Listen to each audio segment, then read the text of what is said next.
Hello and good evening, everyone. Listen, before you start panicking, I know my microphone sounds terrible because I'm using the one on the new PC. The microphone, my Yeti X, is out for delivery. So in the midst of the show, I'm going to be doing a hot swap to the new mic because the old mic that's sitting in front of me right here just took a shit. So I'm very sorry about that. Obviously, you know that we've had some technical issues the last couple of days. The new PC is rocking. It's amazing. 27-inch screen, touch screen. I could do all my artwork for the stuff. It's great. The microphone was supposed to be delivered, and it was out for delivery since 6 this morning. It has not arrived as of yet. So please bear with us. If you're finding the channel for the first time, please don't throw tomatoes because normally the show is run professionally, and we have most of the time a lot of people on the panel. They're on the way. But Hargeet, you, my friend, have finished Starfield after 90 hours. How are you feeling? Yeah, great game. If everybody seems to say like try running through the main campaign. I understand why. There's a reason why, but I say go through all the different factions, get all the stuff, and it all does come to like a head at the end of it. You do have like this is why this thing, what you did. This is what happens in the universe because of that, right? So it all matters. But I recommend doing all the factions since you can, and they're all really good. And I think a lot of the folks that tried to review this game had to rush through it and not do those, and didn't get the full story because some of these factions really are a lot of fun. Some of them you may not like, it may not jive with you, but some of them are good and they give you a lot of the good things, right? So so if you haven't done the Ryujin one, it actually gives you a power, right? So there's things like that you just like, you gotta like go through these factions. It really is a big chunk of the game. But yeah, it's so good. I gave it a 9. Best 7 out of 10 game you've ever played, yeah, huh? 7 out of 10. Yeah, I mean, good. Somebody gave it a 4 out of 10. I'm like, oh, good God, whatever. It's really, really good. As I've been saying, I've been on the Tears of the Kingdom is the game of the year bandwagon all year, and now I think this edges it out. It's really that good. Now, to be fair, I haven't played Baldur's Gate. I will try that next. And because that's apparently very, very good. I'll give that a shot. Yes. And then, we got Sea of Stars, I think it was, right? That came Sea out. of Stars is fantastic. I'm about 3 hours into it. It is a beautiful, hand-drawn, OG Final Fantasy turn-based kind of it's like a pixel romp. It's phenomenal. I absolutely adore it. Yep, and then we have Mario coming as well, and those are potentials that could also top it. So, but right now, my Gotti is this. It's pretty good. But yeah, I mean, I still have not gotten a good amount of sleep. I just keep playing this game, so it just is what it is, and that's as good a compliment as you can get. Is like the game is so much in my head, I can't even sleep. It's funny because I saw people tweeting about that. Where they would like for instance, for me, like folks, listen, I'm going to be 53. I'm an old man, right? And it's fine. I had a great life. And I'm not going anywhere for at least another 40 years. So you're stuck with me. But the point that I'm trying to make is that I don't stay up as late as I used to because I'm an old man. But this game, I would get up at one, you go to turn over, right? And you look, and I look like, and I say, oh man, it's 106. But I can get about 45 minutes before it hits 2. So I come out. I supposedly sneak out because Mrs. Boom, she's a ninja. She knows everything. She is the all-knowing. She knows when I leave. And I come out here, and maybe like around 2:30, I'm starting to fall asleep in the controller in my hands. So I'm like, okay, I got an hour and a half in. I did X, Y, and Z. I'm excited. I'm happy. But listen, we have actually a lot to get into. Asante was just here. I think he was having a PC issue. He should be back momentarily. And, of course, everyone will join us, as he always does. Let's start off with something small. Before we get into the huge numbers in regards to sales. 1,000% on Amazon for sales of Xbox Series X and S. We're going to break all those numbers down, folks. John Wolf is in the chat. John, love you, brother. He kept saying the Starfield effect. Hashtag the Starfield effect. And I think he's on to something. I really, really think that he's on to something. And, of course, we'll close out the night talking about Forza. I'll show you my recorded footage from the New York City event that I was invited to by Xbox. And I got a chance to hang out with Jeff Rubenstein and a bunch of other people, including Tim Dog, and played about 2.5 hours worth of Forza, and it was amazing. And unfortunately, we're already starting to see the Boo Birds come out, which is very disappointing. I mean, the game is not even out yet, and we're already seeing people with the negativity. I don't understand what Xbox needs to do. Like, yeah, I think that if they figured out how to cure cancer, someone would probably have a problem with it. But let's talk about the newly announced PlayStation show. It's dropping, folks, and guess what? It is not what you think it is. It is going to focus on indies, and it is going to focus on some third-party games, and that's it. Hargeet, look, we're PlayStation guys, right? We have the console. We play the games. I mean, I'm not a PlayStation first guy. I'm an Xbox first guy, and then followed by the Switch, and then coming in third for me, not for everyone, is the PlayStation 5, and that's because, the exclusives. I'm just as excited for Spider-Man as I was for Starfield. I'm going to play it. I'm going to really enjoy it. But I only play their first-party games. Considering the year that Sony has had, they had a bit of an embarrassing moment with Forspoken, the same way Xbox had it with Redfall. Final Fantasy 16 comes out, and it's a really good game. People are really digging it. And that's great, but that's not first party. And they come out with a show. It was a dud, right? It was a dud show. It showed all it showed was gas games, which no one asked for on Sony's side. And now they come out with this very, I would call it surprising, show, and it's not what the people are asking for. What's going on there, dude? Well, I mean, everybody was saying that there's another showcase. There's another showcase, but it's not a showcase. It's just a state of play, which they always do anyways, right? They're always state of plays. And they're probably just contractual things, right? They have marketing deals with some games, and they're bringing those up. Yeah, it is what it is, right? I don't know why Sony is not like bringing the thunder. The only thing I can think of is they're waiting for ABK, waiting for that thing to drop, right? And once that drops, they'll come back with something, and that's when you'll see like their big roadmap or something. Because like at some point you just have to like expect that there's all these studios making games. They have something in the arsenal, right? They've got to have something. So it is kind of weird, but it is what it is, right? Those state of plays come. They usually are just about marketing deals and stuff, right? So they usually show you something there, and then if they have their own game, Spider-Man 2 is coming, right? So they could have more with it, but they've already shown quite a bit.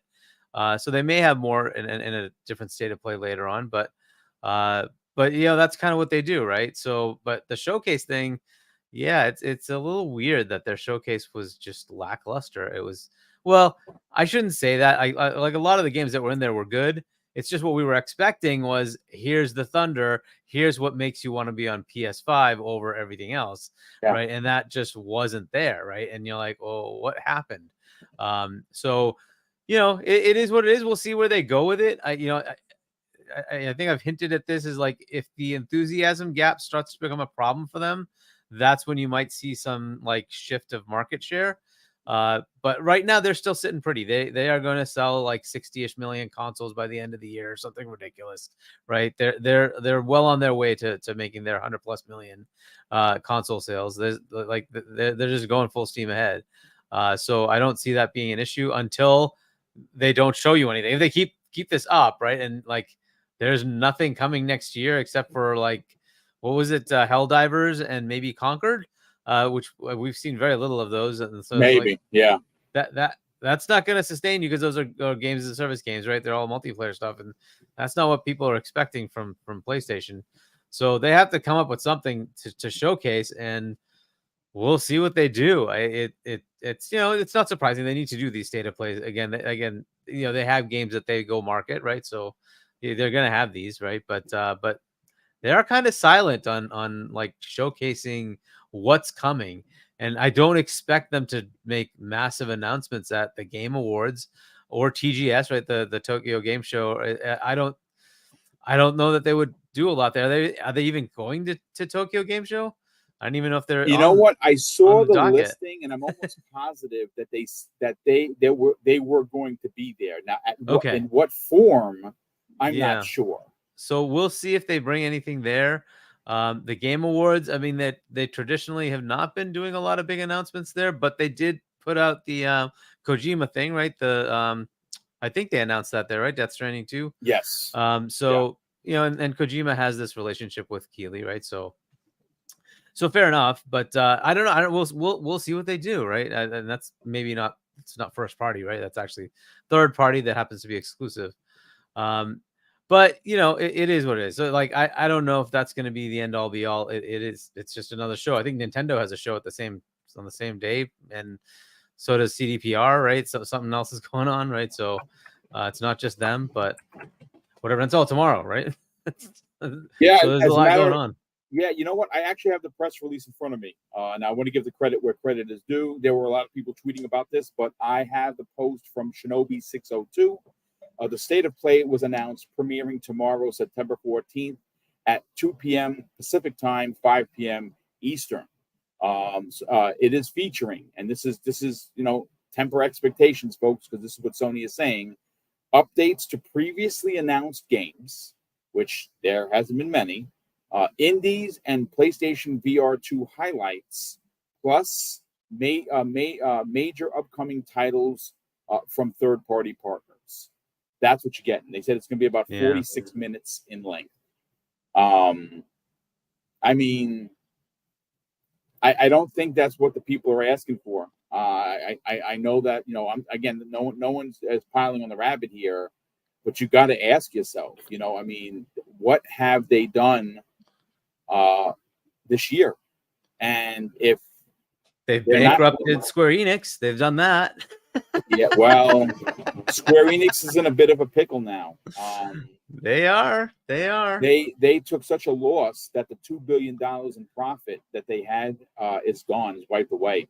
And that comes the way of Bloomberg.com. I read the story. Very sad and very interesting, because it almost seems like they're on the ropes. And to be honest with you, an acquisition, it doesn't seem out of the question sooner than later. Yeah. Whether and we keep thinking it's like, a Sony or Microsoft. Nothing says that, Bandai Namco says, hey, we got cash. Let's go pick them up, right? And become a bigger publisher. Or Capcom. They've been doing really well lately, right? Or maybe Konami's like, you know what? We got cash, but we don't have studios. Let's go get some studios, right? And we can start leveraging some of our IP in theirs, right? And then get back into the gaming thing. We just presume it's always one of the big publishers, but like the platforms, but nothing stops anybody else. I mean, heck, Saudi Arabia could come in and like try to buy them, and we have no idea, right? Here's an interesting theory. What about Nintendo? Well, Nintendo came out and said they don't want to play in this game, right? They don't want to go acquire stuff. And good on them. They've got what they want, right? Their games they're stellar and they sell ridiculously well, right? Yeah. So they're saying that we're kind of good. And taking on Square it's in a bad position, right? So you would have to restructure that, fix it, make it something that's going to become profitable, right? So that's going to be somebody who wants to take that headache on. I don't know that Nintendo cares to take that headache on. Like they have their lane and they do freaking extremely well in it, right? So, and they just like print money. It's great for them. So I don't see them like caring to do this. But it doesn't stop one of the other publishers saying we could do something with this, right? We can take the talent and leverage it in some way, right? And like Konami definitely has IP, right? Bandai Namco has IP. They could just do something with it. Heck, it could be somebody else like Ubisoft saying, hey, we need more Japanese stuff. Let's merge. We're both kind of struggling. Maybe this will give us some ability to help each other out, right? That's a potential. I mean, there's all sorts of things, avenues that you can go in, right? So Take-Two, right? There's plenty of places it could go. It just depends what fit is there, right? Certainly from a very business perspective, Game Pass is a massive boon for Square because they don't have to worry about the economics of selling the game anymore. It's just Game Pass covers you. You're done, right? So I'm sure they would love that. But I don't know if they're on the same page anymore or not. But whatever. We'll see what happens, right? This is an interesting time for them. Maybe they get out of it themselves. They can start selling games everywhere like they've been saying. They're going to have a new partnership with Xbox. Maybe that brings some fruit and they can actually announce something at Tokyo Game Show, and we start seeing some cool things happen there, and they can make a turnaround on their own, right? So all sorts of possibilities, right? There's always Tencent. I mean, and well, to be honest with you, that's the scary one, right? Like, because they've been buying up things left, right, and center. I think Microsoft, everyone's looking at them with a crooked eye, because they have their hands in a lot of pies. And again, listen, I know everyone, like anyone that's an Xbox fan would love for Microsoft to buy Square Enix. Me personally, I could care less. I'd rather them go for something like a Sega. I'd like to see them partner up with the Capcom or something like that. I don't find Square to be valuable. I think that they've made some good changes. But I mean, yep. Yeah, I wish they had kept their Western studios, because that makes them a much better target, right? Well, it gives them a more rounder appeal. Yeah, right. Like they had IO, which they let go with Hitman, right? They had CD and Eidos, right? Yep. If they had kept that, and you get the Japanese, I mean, that would be a fantastic fit for Microsoft. Either way, it's still a pretty good fit with all the Japanese RPGs they have and whatnot. So it's not terrible. I agree. To me, just me, I like Sega a little bit better because I like their games better. But whatever makes financial sense, that's what Microsoft's going to do, right? So they're going to look at it from whatever business sense, from their perspective. Does it give them enough of what they need? Now, we heard Sega was one of the ones they wanted to go after, right? So yep, we'll see. Well, look, I know that and being that we're talking about acquisitions, any thoughts or theories to when this ABK situation is going to be? I'm thinking the latest is going to be next Friday, because I hope so. We're getting close. Friday, I wanted this over, but from 3.5 to 4 billion. It goes up a significant amount. The like if they walk away. Yeah, I mean, whatever. I don't think that's like Microsoft could care less about that, right? But I think they just want to wrap this up, and I hope it's wrapped up in the next couple of weeks. I certainly don't want to show off like at the end of the freaking the timeline. Oh, October, what is it? 17, 18, whatever. Like, like to the wire, like, they said yes or no, and then we have to either extend or not. Like, come on, just like get this over with. Let's just get it done. Well, at that point, I think they would just close over them and deal with the fine. Yeah, I just want this over, right? The EU is like, okay, you've done this. We need to validate that it's okay. I think that'll come back pretty fast. I don't think they're going to see anything as an issue there. But yeah, I want this just done. Come on, let's see, man. Just like freaking put out the note. What is it? Where are we going? Let's get this out of the way and be done with it. I don't know what the heck's taking so long. So, but yeah, I hope you're right. It's like, end of next week or whatever, maybe end of this week. We don't know, right? It could be in the next couple of days for all we know. But yeah, sometime this week, next week, that'd be nice to get it out of the way. We only have another week after that, and September's over. Yeah. Man, it's crazy because all we've talked about is Starfield, which of course we're going to get into. Listen, folks, to give you a heads up, I know if you're just coming in, I sound like I'm in a tin can. I apologize. My old mic is here and it sucks. And unfortunately, the new mic that was supposed to be delivered this afternoon is running late. Of course it would be. Why wouldn't it? So I'm going to do, as soon as they ring the bell, you're going to see me get out of here and do a hot swap. And I'll be back to the Yeti X as I am. Unfortunately, Kei Asante's ISP is going bonkers, and he said that we sound like Megatron. So he's having PC issues, and a work emergency is going to force Everborn to be late. So we're gonna just carry on, folks. I've done 2-man shows before. John Wolf, I see you in the chat, brother. DM me if you want to jump in, because we're going to get into these Starfield numbers, and obviously because you were the one that hashtagged the Starfield effect, and you want to drop your bars, let me know. But you know what? Let's talk about the Starfield numbers, because I mean, there's something to be said about what's going on with this game. Even if it's 7 out of 10 to some people, this game, Hargeet, has broken through something I have been asking for, and that is the zeitgeist conversation. Now, I know Jez Corden and Randall Thor on the Xbox 2 are saying that they think they coined it. I'm going to have to push back, gentlemen. I said zeitgeist a long time ago, and I've been saying that they needed. So I'm going to take credit.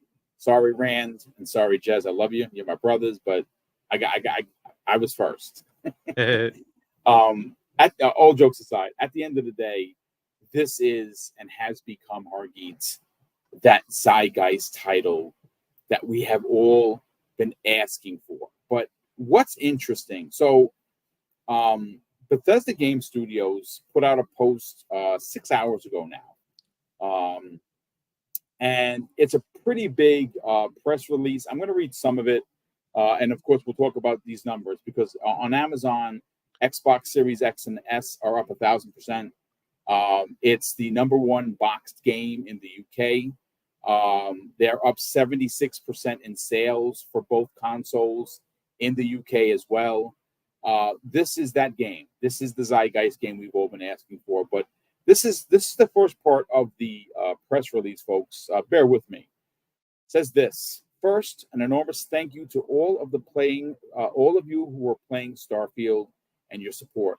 We are absolutely blown away by the response and all of the love about the game. We're also reading all of the great feedback on what you'd like to see improved and added to the game. This is the game that we'll be supporting for years and years to come. So please keep all that feedback coming. Even if we don't get to your request immediately, we'd love to do it in the future, like city maps. Our priority initially was making sure any top blocker bugs or stability issues were addressed, and adding quality of life features that many of you are asking for. This first update is a small hotfix targeted at the few top issues we are seeing. After that, expect a regular interval of updates that have top community requested features, including brightness and contrast controls, HDR calibration menus, FOV sliders, NVIDIA DLSS support on PC, 32.9 ultra-wide monitor support on PC, and the eat button for food. And that's been a big thing. So I'm going to stop there, Hargeet. Let's get your take on them addressing how long they're going to support this game, and that these hot fixes, if you will, are incoming. Yeah, I mean the long-term support is fantastic. I mean, you'd hope they would do that anyways, but they do drop support after a while, so it's good to hear that they're going to continue supporting. So that's good. Quality of life enhancements. Yeah, it would be nice to get certain things like I understand like having the map not be very useful on an open deserted planet because there's no GPS or anything, right? But in the cities, the major settlement cities, it will be kind of cool to have something there, right? So even if it's not full GPS, at least within the city, you can have some better mapping there. That would have been kind of nice. And so if they can pull that off, that's great. DLSS, it's interesting they partnered with AMD, but not having DLSS is kind of foolish when like a majority of the people out there have NVIDIA cards. And so, I mean, it's okay for me. I'm on a 4090. I'm still getting great performance, but it could certainly be better. And with DLSS coming with actual full support for NVIDIA, that's a good thing. FOV again, that's always good. I like to expand it to 105. Usually games are in the 70 range. I like expanding it out. It's just nicer to be able to see more. So I like that plan too. Like again, these all little quality of life improvements. I like it. It's good. Obviously, they're gonna fix bugs, and they're always bugs, right? It is what it is. So it's good. This is good news, and they're listening. That's awesome. Bring the feedback. Like I'm good with constructive criticism. Like those are always good things, right? One that I'd like is if they would have vehicles on planets. That would be kind of nice. They said no to that. I guess I don't know if they're gonna change that or not, but it's just one quality of life improvement I would like. Simple things like that. One thing that I found a little lackluster, and I'm not sure if they're gonna address that or not, is and I didn't pay a lot of attention to it, to be fair, is it when you build stuff out in your bases, it's very hard to like say, hey, I want to put like a partition here. I want to put like a cubicle here. There's just not a lot of variety, and it felt kind of constrained when I just wanted to like put a bathroom in. I'm like, how do I even I can't put up walls. Where do I build a freaking bathroom? It's just simple, stupid thing. And I'm like, well, so I messed around with a bit, and I'm like, this is not good. But anyway, maybe you unlock stuff. It never seemed to click for me for that. So I'm like, I did the bare minimum and moved on. I think those are the kind of things that would be. It's not. You just got the achievement and left. Yeah, I'm not gonna dock it like 20 points, but it's like it'd be nice if you made it kind of like I can make it personal inside at least, right? Even if the outside exterior is based on the ability to hot drop in a sustainable habitat within some random planet. Fine, I get that. But inside, at least, you should be able to do some cool things. And so that seemed a little off to me. But again, I'm not going to dock it a lot, but it'd be nice. It'd be nice if they did that kind of thing. So just minor things like that. So it's good they're hearing the feedback and they're going to actually address some of it. So I'm happy that they're doing that. Plus, there's DLC at some point, right? I got the Constellation Edition, so I'm going to get some DLC at some point. Yeah, there is DLC. So, first of all, let's welcome in John Wolf. John, thank you so much for popping in, man. We super appreciate it. Before we get into one of the things that you've been rebel rousing, if you will, on Twitter about the Starfield effect, I want to just finish off the Bethesda post that they did. Now, hold on a second. Let me just answer. Olga Bravo is asking in the chat, is FOV only on PC? No, it doesn't state that. So I'm assuming that if it doesn't state it, it's going to be both console and PC. But let me continue with what they had to say. It says that we are also working closely with NVIDIA and AMD and Intel on driver support, and each update will include new stability and performance improvements. Additionally, John, they say, we are working on our built-in mod support and creations that will work across all platforms, similar to what we've done with Skyrim and Fallout 4. This full support is planned to launch early next year. Until then, we know our PC community is already very active in the modding space. And if you have any feedback on how we can make this better, please let us know. Modding and creating in our games will always be vital and important parts of who we are, and we love seeing the community get off to such a strong start. So let's talk about this before we get into what's happening with the sales, John. There are some people in the chat that are a little bit down on the mod support not coming until 2024. I mean, should people be upset about that? No, not necessarily. Not for console. I mean, it is coming. And by the way, hello to everybody in the chat. Boom.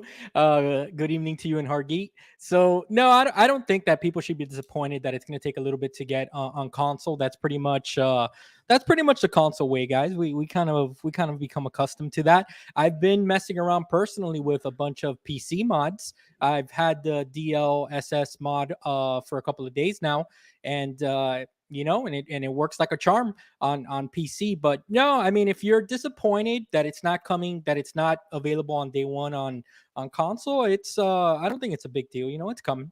It's almost here. And that's fair. Like I said, I get it. People want mods from the start. But listen, the game is working. It's quite a big game. I know people want their Millennium Falcons and their X-Wings and their Firefly ships, and they're doing that on PC. As a matter of fact, I saw a mod where they changed all of the UC patrolmen to stormtroopers, which was pretty freaking cool, to be honest with you. Yeah, I saw that, and I saw too. Somebody did the Batwing from the first Batman movie. Did you see that? Yes, that was pretty dope. That was pretty sweet. And boom, I actually have the same Doom suit and kind of helmet. I've been rocking that too in the game, about 50 hours now in. And here's the thing, right? Just to kind of settle people down with I guess you can say those that are disappointed. Okay, 50 hours in, guys, and I feel like if I barely scratched the surface of this game. Absolutely, I agree. Yeah. So it just take, and this is something that even I was talking about with Kay the other day on our show. This game is gonna just take your time, guys. There's no rush here to beat us. That is the run big through advice, it. right? Slow down, just enjoy the ride. Yes, let it take you where it needs to. Yeah, and every single time, like I was literally playing while I was listening to the show, Boom, and I saw that you needed a hand, so Boom, I love you if you made me put down that controller, brother. Well, that's the love you have for me, brother, and I truly that's right and genuinely appreciate that, because obviously I'm pulling you away from Starfield, and thankfully I'm off of work this week, so I was I was playing here, and then I heard the call for the bat signal, so I'm like, oh, I gotta be there for Boom for sure. So, but what's this called? But just playing right now, like I was inside a mission where you kind of have to infiltrate a place. No spoilers, but all of a sudden, right, like this game just transformed itself. In the past week that I've been playing, it's transformed itself to Gears of War, to now where I'm like in a Deus Ex like mission where I have to infiltrate.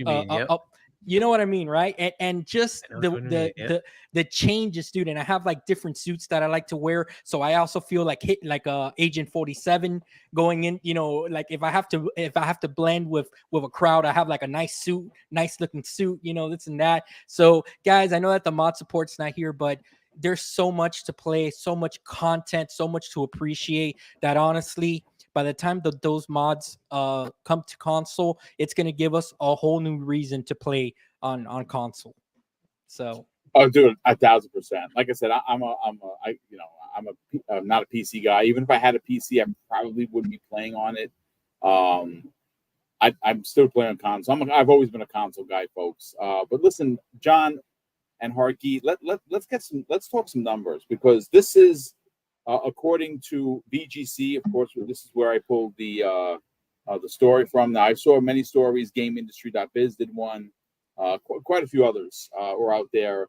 This is posted by Tom Ivan of VGC, and the title is "Starfield drives two of the best sales weeks for Xbox Series X and S this year." Now, they're specifically talking about the UK, which we know that it's up 76% in sales.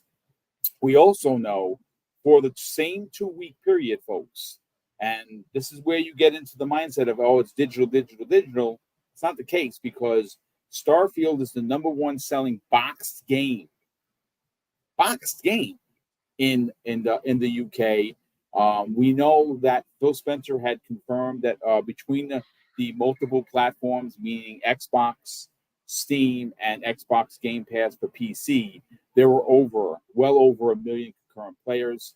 That number continues to grow. Steam had, I think 330,000 concurrent players. This is the behemoth. This is, I think that when you heard Hargy, Phil Spencer, when he was being interviewed about Starfield, and he seemed very confident that they knew they had a winner. And like I said, there were a few in the community that tried to sour the success of this, but even their sevens that were, of course, we all think were preposterous, did not slow this juggernaut down. This is a game that is in the mindset of gamers, and I think what we're starting to see is I mean, I don't know how, Hargeet, you're not in social media, so but I'm sure you talk to people. There were a lot of conversations I had in DMs where people were like, listen, my brother hasn't played a video game since Mario. Yep. And he saw this game and he went out and bought a Series S. He went out and bought a Series X. And I kept seeing story after story. This is the zeitgeist game that we were talking about. Let's talk numbers. Yeah, so I mean, it's good that it's jumped 76% in the UK, but understand it also came from a very low sales number anyway. So it's jumping to where it probably should be. So that's good, right? And to the point of like they needed something to spark interest, and this certainly did that, right? And we've all been saying it. We need a zeitgeist game. We need something that'll push the mind share, and certainly it's done that. And to your point, like I know a lot of people at like that, usually would play like one or two games. They're going and playing this game that like just in conversations, right? And it's the same feel that like I just keep playing, and like it's just fun and right. And that's what they needed. They needed something to spark interest into the platform, and it's exclusive, and it does something to get the platform where it needs, something to bring people over. Hopefully they can keep doing that, right? But it's good that they gain there. Massive increases here, and this is where the market is for Xbox. It is what it is, right? The US is the big market for it. There was always the potential that Xbox could compete well in the US market versus PS5, and potentially even beat them. But that would be here. Everywhere else, my expectations are pretty low. I don't expect them to do that well everywhere else because PlayStation just has a huge name. It just is what it is, right? So having those 1,000%, having those 1,000% numbers here, that's a big deal. They do need to like solidify here at least to say we're neck and neck, right? Not like 30% to 70%. It really should be like 45, 55 or 50-50. And I'm hoping they can get to that level because that will, no matter how you cut it, the US market is a big deal. And so Sony will have to compete, right? They can't just rest on their laurels, even if they have the rest of the international market captured, right? If the US market is neck and neck, it's going to make them compete, which is good, right? So I'm hoping that happens. I'm hoping this plus the other games that are coming will push that. Now, it would be awesome if the rest of the world starts recognizing it, and instead of it being 90-10, it becomes something more like 60-40, right? Or 65-35. That's good, right? That gives them competition. It gives Sony leverage to be able to do more as well, right? Because they won't be a behemoth monopoly, right? They will suddenly have competition and they can expand. They can do things they need to. So I think it's ultimately good if that keeps going on. We have to see. Like I was having this conversation before, I don't remember where, but it's like every time they do something, Microsoft just ends up, Xbox just stumbles. Right, they just step on it. Like they get a good win, and then the next thing they just step on it, and they're like, well, why did you have to do that? But so if they can just like 4 or 5 consecutive just wins, right? Just keep going, get the momentum, right? It will start to change the focus, the mind share. You mentioned the 7s, the 7 out of 10s. I really think it's because they didn't play enough. I think they were on a review timeline. I experienced the game without any pressure. So I just did whatever the game did, right? It's like the game said, go here. I went there, and it showed me something. I said, shiny, I'm going to go there. Right. And I just kept going. Right. Whereas they're like, I'm under the gun. I got to get these features tested to make sure I cover them. And I think they did too much of that instead of just enjoying the game. I'd be surprised if any of those 7 out of 10s actually finished any of the factions. Now, in fact, I think they probably didn't finish any of those factions. And if you don't, you're really missing out on a lot of what the game is, right? Well, Hargeet, I don't mean to interrupt you, and I don't mean to put on the tinfoil hat, but those 7s, in my opinion, were strategic. It could be. Yeah, I mean, because we've talked about this through plethoras of shows, right? We know that the 4 out of 10 that Well, that's a baloney one. That's yeah,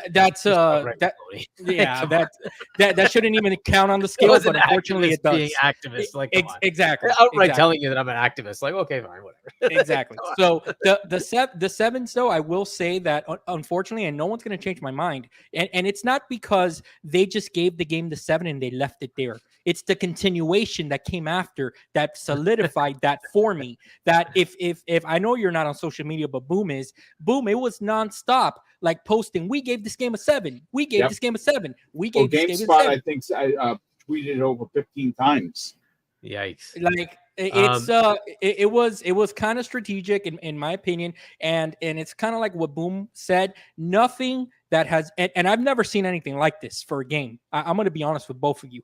Yeah, The combined efforts of salty fanboys and these, I guess you can say, these media people that they either had agendas or quotas to fill or whatever the case may be. It's something I have never seen before for any other game. And even with all that injustice, this game is still on fire. And you can't stop the behemoth. I think that the player numbers is going to be the interesting one. Like, how many hours do people play this game?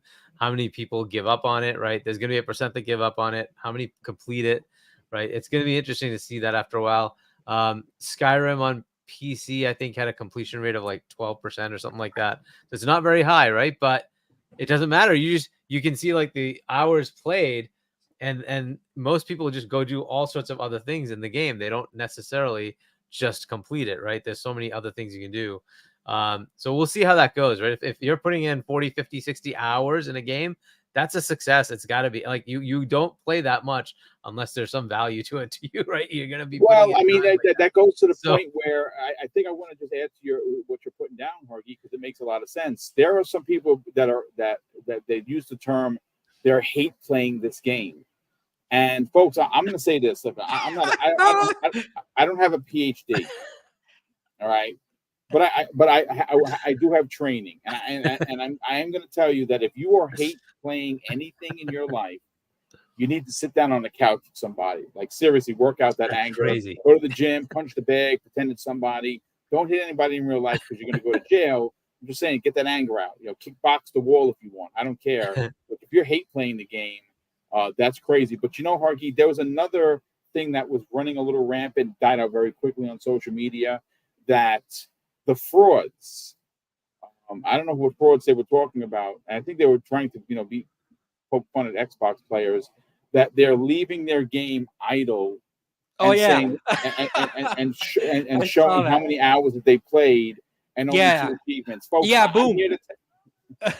Let me tell you, Boom, they caught me, okay? Because what I like to do is I like to wake up in the morning, and before I even brush my teeth, I'll turn on my Xbox and my PC, and I'll like sign in on different accounts, and I'll simultaneously let it sit there while it's orbiting in space, and then I'll have my coffee, and then I'll sit down, and then my wife calls me over to make breakfast, and I'll do that while my player's just looking at the planet rotating. And I just let their hours rack up, and then I go to Twitter and I post that I played for 6 hours already. Who comes up with this stuff? You know who? People that do that themselves. Desperate people. Very desperate people. It's projection. It's ridiculous. Yeah, it's ridiculous. It's projection at its finest. Look, at the end of the day, I'm closing in on 4 days. I have 23 or 24 achievements. I mean, this game isn't generous with the achievements. It's just not, folks. I'm closing in on, like I said, I think after this evening's romp that I'm going to have, I'm going to get closer to the 4 days. And that's, we're encroaching on 100 hours. And you know something, which this is how big this game is, folks.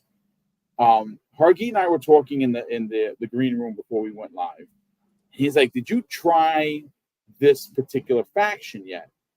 And he reminded me. I'm like, oh shit, I didn't even start that faction yet. Like, you have to go to like one of these kiosks and fill out an application to work for them. Yep. And I'm like, oh my god, I got to go do that. Like, I was so busy marrying Sarah and folks, no spoilers, but I'm going to tell you this right now. Keep your loved ones close because there is going to be. Oh yeah. Marky knows what I'm talking about. No Yep. spoilers. There is going to be a Final Fantasy VII moment here, bro. Uh-oh. I got in the feels because I was like, wait a second. No, Vasco, no. This can't be real. Are you freaking serious? I have done everything right. What? That is how good this game is. I got goosebumps. I'm just talking about it. Listen, let's continue with the numbers because I don't know when we're going to get the North American numbers. I know that I know that again the Steam numbers are out there for anyone to go look at. We don't know how many on Xbox are playing, but like I said, I mean, you just kind of do the math. If there was 330 concurrent, that means that between Xbox Game Pass for console and PC, there was somewhere around 700,000. I think the more that, and here's the thing, hey, Harky, I want to pose a question to you and John, and this is for the chat. Could the negativity have backfired in the face of IGN, of GameSpot, of PC Mag, Metro, which by the way gave it a terrible review, and in their header, well, we didn't get a review copy, so they're pissing on the game. Jim Quisition, I don't know how many people know him. I actually was a huge fan of that guy's stuff, and then he kind of really got toxic, and I stopped watching it. He gave it a 4 out of 10. That guy's average. Boom, and I'm sorry to interrupt. That guy's average, because I looked it up, all the reviews that he's done after he gave Starfield, just doing my homework.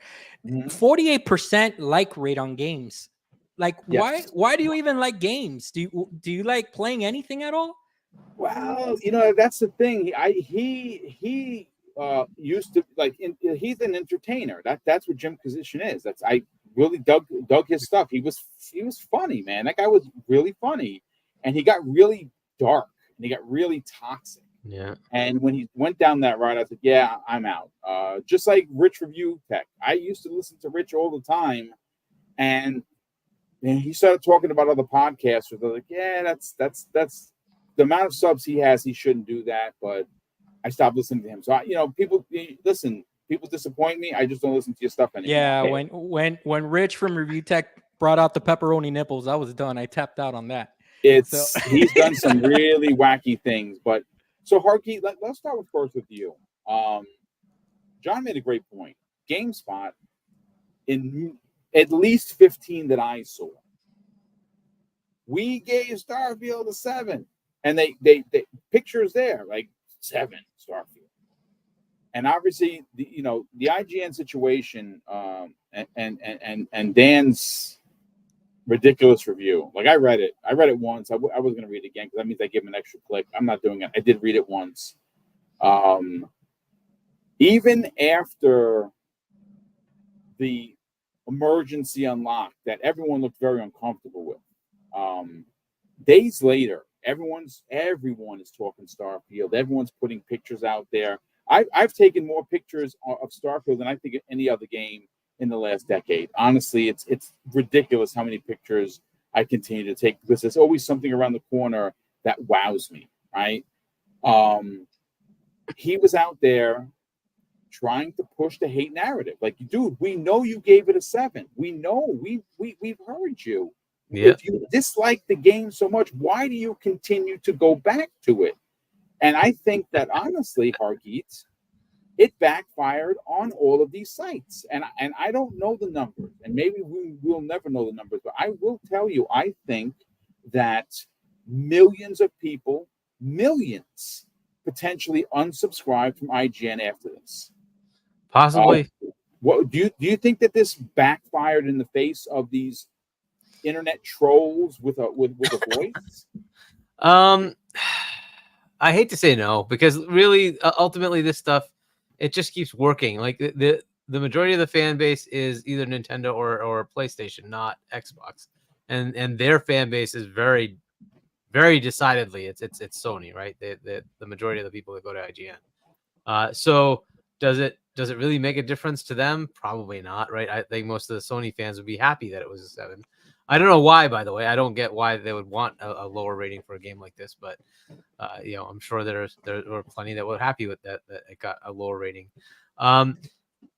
There's at least more awareness of the disparity, right? It would have been fine if you got the 4 out of 10 from, what was it, Jimquisition, whatever, but IGN gave it 8.5, right? Because that's a fair score, and you just leave it alone, right? A 7, you're like, well, what else did you rate at 7, and why is this a 7? Why is Duke Nukem Forever better than this? Like you have to like That's you know, scary. And hail to the king, baby.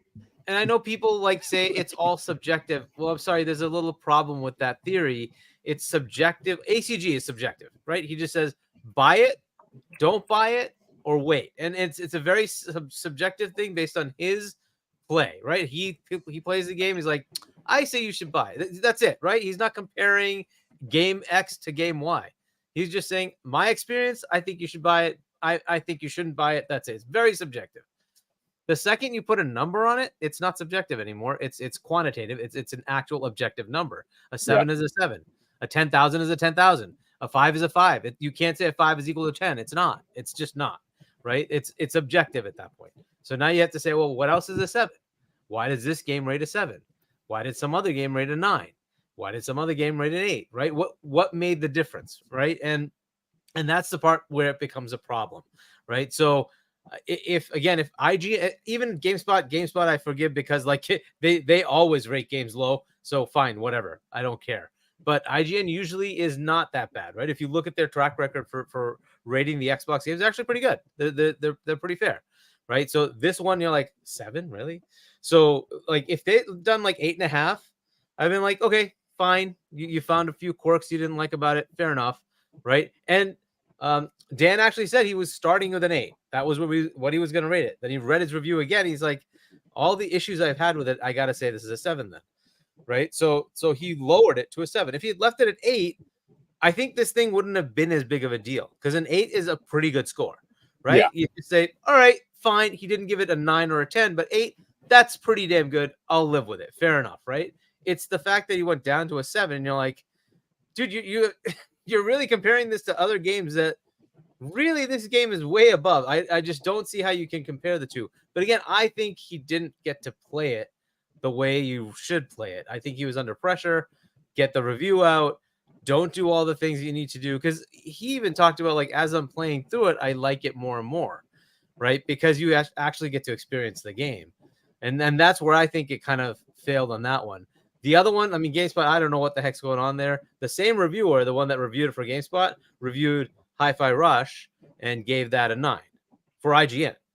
So, yeah, I mean, I don't know. Like, I don't know if he specifically has a bias against Xbox, but he certainly didn't like this game.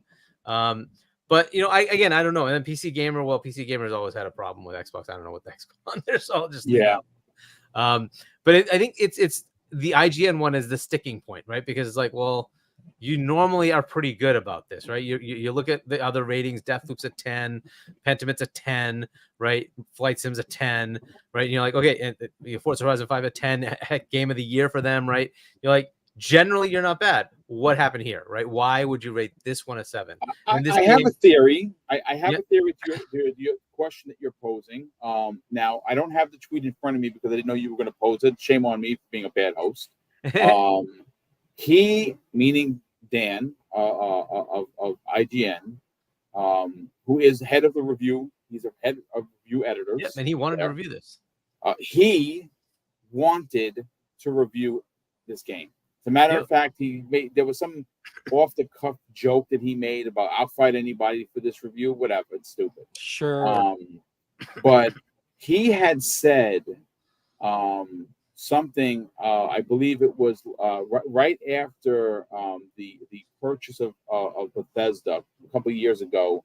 He said in a tweet, and I'm paraphrasing here, folks, so please bear with me. If you find the tweet, drop it into my DM, and I'll give you a shout out. Something to the effect of Phil Spencer's being very coy about this, about Elder Scrolls and Starfield coming to any other platform other than Xbox. And if this winds up being an Xbox exclusive, there will, and he put 2 stars in capital will, be repercussions. Yeah. Now, he said that. I'm not making that up, folks. He actually said that. I have his tweet. I have a lot of the things that he said that are just, disingenuous. Yeah. It's crazy because Boom, like I'm the type of person that like it's not, look, the reviews at, like we've all said, at the end of the day, it's up to what you give the game. That's really what matters, right?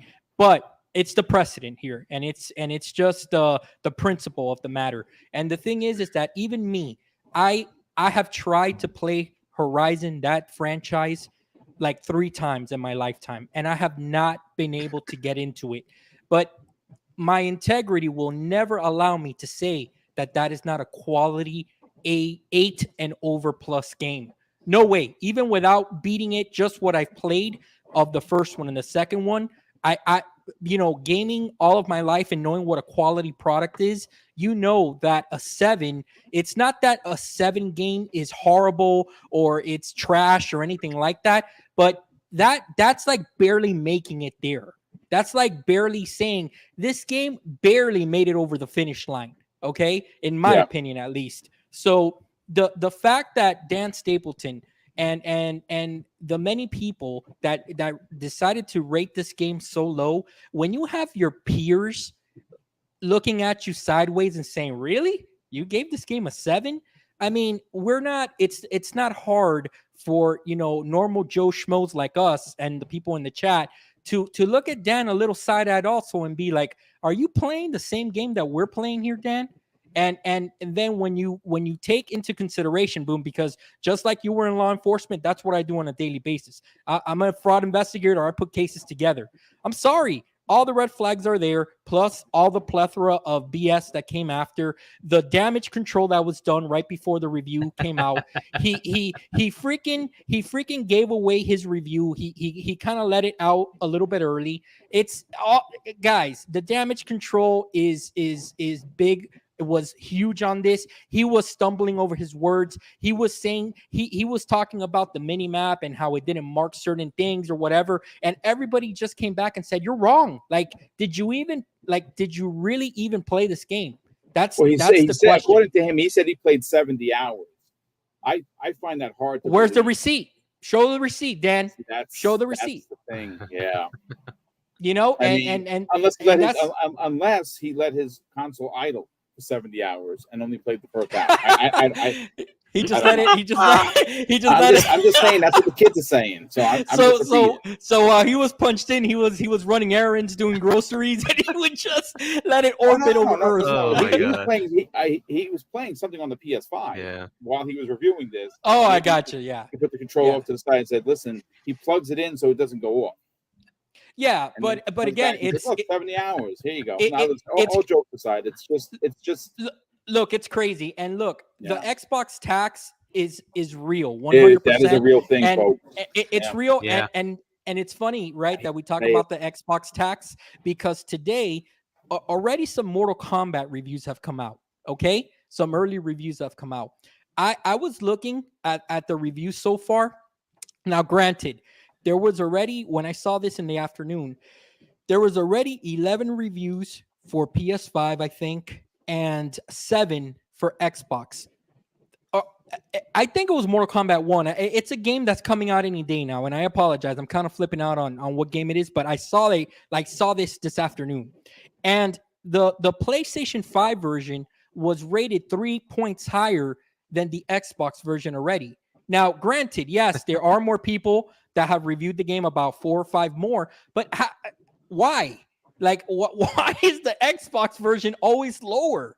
I don't understand these things. And when you look at it too, even the PC version of Starfield is rated higher than the console version. Now, granted, fine, it's running at 30s, you don't have your mods, all that stuff. Okay, you can start chipping away, but for it to be such a difference there, it's a little weird.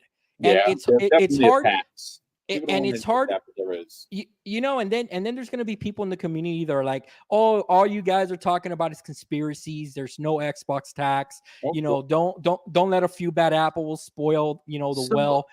I mean, you got a point though, right? Because in the back of his head, that stuff is there, whether he's trying to be objective or not.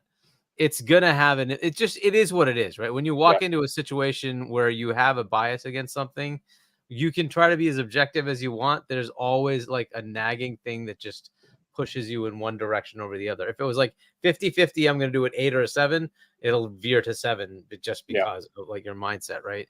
And it is I'm trying to give him as much a benefit of the doubt as possible, but there's definitely something there that you have to say there's a bias, whether he accepts it or not, or whether it's implicit or not, that he veers towards one direction. It is what it is. And you have to kind of like just deal with it. Right. And so I get it. And, but I think if the game had been allowed to breathe for him, I think it would just had overridden some of that. And the edge would have been an 8 or a 9 or a 9 and a 10. And he might've veered to the 9 instead of the 10. You know what I mean? Just unfortunately, that's where it ended up for them. Right. So, but either way, to your original point, Boom, is this going to make a difference? Is this going to backfire? I don't know that it will. You know, I don't know if it's going to materially change much for them. We'll see, but it's likely not going to, and they'll continue. And I'm more skeptical of the further games that are coming, especially the ones with acquisitions, to say, well, will they start to get hampered as well? We're going to actually, Hardy, we're going to get into that in the second half of the show, because I'm already starting to see the rumblings of the boo words coming out for Forza. I mean, the game isn't even out. I mean, and Digital Foundry did a preview. I don't know whether you saw that. They had very high praise for the game. Now take them I take Digital Foundry as at arm's length. I don't try, I like them, but I don't trust them. You know what I'm saying? Because they're very quick to flip the script. When it comes to we got to bring in the numbers. Let's just say something negative. So you take it for what it's worth. Yeah, I got to see a lot of that. It was like the half an hour, 45-minute thing that they had, right? Like with interviewing it. Yeah, I got to see most of it. Haven't finished the whole thing, but yeah, it seemed pretty good. Like they seemed pretty up on it. And it was good to have the back and forth, like actual explanations of why they chose certain things, right? That was pretty cool. But yeah, I mean, look, Motorsport at least is a homegrown Xbox, game, right? The Turn 10 was a studio they created. It's a IP they created. So it hopefully gets rated fairly. I'm more concerned that other ones will 6 out of 10. Too many cars. Too many cars. No, I wouldn't be surprised, but generally 500 cars are not enough. But IGN, it's going to be. I think it's Luke Riley. I think is the name of the guy, right? He's the Australian guy. That's the racer. Yes, he does all. Okay. He's very fair. So I'm gonna assume, I'm gonna hope he's gonna be fair, right? And so I'm not expecting IGN to have a bad score for this. So he's the one that gave Forza Horizon a 10, and it was deserved. It's an awesome arcade racing game. So it's great. So we'll see. I don't think he will implicitly have a bias against it. Yeah, he's like Hargeet, do you know why? Do you know why he'll give that game a 10? You know why? Because he knows that a game like that can't win Game of the Year. That's why. So and by the way, that is the one thing that the 7s, in my opinion, anyways, the 7s have done is you're not getting Game of the Year noms for Starfield. I think that's kind of out of the question now, right? Because if you're gonna be one of the 6, what was that? You don't think it's going to be one of the 6 nominees? I can't. Like, unfortunately, this year is so jam packed with so many good games that people are going to lose out. It is what it is, right? Some games are going to lose out. And because those 7s are there, and it's very media focused, right? The Game Awards is all based on media, right? Right. And the big media outlets said it was a 7. So if you're saying it's a 7, it's out of contention, right? You're not going to give that Game of the Year. Now, Hargeet, let me push back. Let me push back real fast. And you bring up a good point. But where I'll push back a little bit is that I hope that all the other journalists that have a vote and a say in the matter don't give IGN that much power. Don't give them that power. Within IGN, right? Because they got 30 review copies, right? it's IGN, not just Dan Stapleton, right? Right, So exactly. there's the potential that the other people at IGN say, no, I think it is worthy, and I'm going to put it in my top 6. Listen, right? when you spend I don't know. the majority of this year playing, this is going to be one of the longest played games probably by a lot of gamers. So when you take that into consideration and that year end comes around, I think Yeah. that it I hope, I know I'm hoping here, but I hope Yeah. that gamers remember their time with this game and they don't worry so much about the score, but they worry about the fun factor that they had with the game and the We'll experiences. see, right? Yes. And hopefully that will matter and it won't be a detractor. But my feelings are that unfortunately there are so many, like in most years you don't have this many 9s and 10s, right? So this year has Tears of the Kingdom to be matched by Baldur's Gate 3 at 96 Open Critic. That's an insane thing, right? And you still have Mario to come, which you know is going to be mid 90s, right? You have 3 or 4 other big mid 90s games, and you're like, don't forget Sonic. Don't forget Sonic. Right? Sonic's not gonna be sorry. Come on, Hargi. Don't be one of those. Don't be a Dan Stapleton here, man. But again, I'm looking at the reality of just it's such a stacked year that it's going to be tough, right? So I put it to this way: there see. could be some people that some people there going to be some games that are going to get snubbed. Exactly. I hope Starfield's not one of them. But me too. But let's put it this way: Hi-Fi Rush has a higher score than Starfield. Should Hi-Fi Rush be considered? I think it should be, absolutely. 100%. Right. So, and would you trade it off? I would. I actually would say because to me, Starfield is the Gotti, right? But I don't know, right? So we'll see what the media does. I think the 7s were to cement that it's not going to get nominated.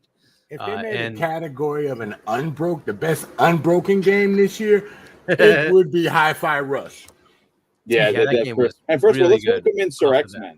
Sir X-Man, thank you so much for returning to podcast duty. We are going to bring you in on the conversation because I do want to get your take on whether or not the negativity, because I know there's some people, John, that suggest, and I'm going to get to super chats. We have a ton of them. I'm going to get to them in a second. John, there are a lot of people that suggest that any publicity is good publicity, right? Whether it be bad or good. Now, some will argue and say, yeah, the bad could really put a damper. And we did see a lot of negative reviews. We saw people pushing agendas, which, again, we're not going to go down the road again. We've already talked about it to death. But in your opinion, do you think the upswing in sales in Series X and more people that are non-gamers are playing Starfield, do you think that it's possible that the negative reviews or the negativity towards this game actually had people more interested than they would have been? Fire.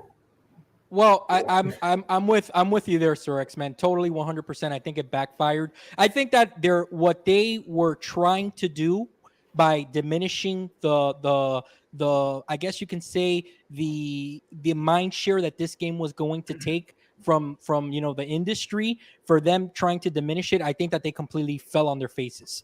Now, whether they kept it from, like Hargi was saying, being nominated and stuff like that, that's still, we don't have a crystal ball. We don't know that. It will be nominated. I'm hoping to, but we'll see towards the end of the year, right? I can see it going both ways. But I will say, Boom, that the way that I gauge these things is obviously with what I see on a daily basis, which is the bubble called Twitter, as well as when I talk with my peers, right? My peers at work, they have no idea. They're not into this. They're not into gaming stuff. Okay. They're their Call of Duty, Madden, NBA 2K type people. Okay. And both investigators that work on my team, both of them, as soon as Starfield launched, I hadn't talked to them about the game or anything. We weren't talking about gaming at all because we're drowning in work. And both of them asked me, hey, have you heard of this game Starfield? And I'm like, oh yeah, of course. Like, let me tell you a little bit about it, whatever the case may be. They both own Xboxes and they downloaded and they said, dude, this game, I've never played a game like this before. Like they're loving the way, the exploration. They're loving the fact that you can pick up everything in the world and stuff like that. I'm like, yeah, that's pretty much Bethesda's bread and butter. That's what they're known for. Like, do you guys remember Skyrim? And they're like, oh yeah, they made this game. And I'm like, yeah. And they're like, oh, cool. So and it's funny because when you talk to casuals, like it really sinks in that not everybody's like us, guys. Like people, they don't put 2 and 2 together like that, right? Yeah. So I do think that there is such an excitement for this game because of no one, even people that are not into gaming, like these 2 colleagues of mine are calling me on a daily basis, telling me, John, oh, I visited this place, and have you done this yet? And man, I really can't believe, why didn't you tell us that this game was coming out, John? You're always talking about games, and then when a good one comes out, you don't tell us about it. And like we were joking around or whatever. But then my cousin also called me 2 days ago, and he asked me, hey, what's that new game that came out on Xbox that's on Game Pass that it has like the spaceship people on the front? I go, that's Starfield. That's like their biggest game of the year. Like download it right now. What are you doing? And he started playing it, and again, he's raving about the game as well. So I think that this game, boom, even this is gonna hurt some fanboys out there. Even without the PlayStation gamers, John, it's a success. What game does this remind you of? Remember when Elden Ring came out? Yeah. And it got absolutely. a bad rating, and everybody started talking about Elden Ring, and people were like, what is this? What is this? Yep. Well, Elden Ring had And a it blew 97 or something up. ridiculous. So it was very, very highly rated. No, right? by the time it got hit, a lot of people hit it with 6s. I mean, Yeah, I don't a know, lot is of it people still dropped up the there. score. I thought no. Well, Nah, I'm gonna go to Metacritic and see what the low scores for that game was. Hold on. Well, word of Sir mouth X, is 95 pushing right this now. game. I agree with that. Sir X, man. Word of mouth is pushing this game, and I also think that we kind of, especially me, guys, because I did this. I was a little shaky on this game because I kind of forgot who Todd Howard was for a little while there.